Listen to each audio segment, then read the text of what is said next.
mga ate ko, so kakatapos lang namin dito mag midterm exam. So, feel stress ko. Uy, stress.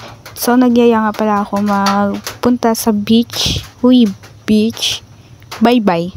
Bye-bye na lang. So, niyaya ko nga pala itong partner ko.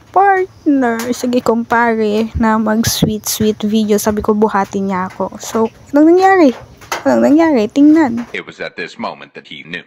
He fucked up.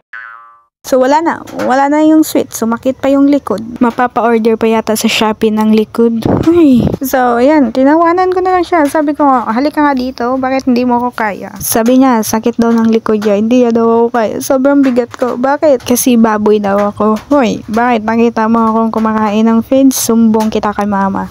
Kaya sabi ko, ako na lang bubuhat sa'yo. Nahiya naman ako sa pagkalalaki mo. Kaya ayan nga, nagpabuhat nga.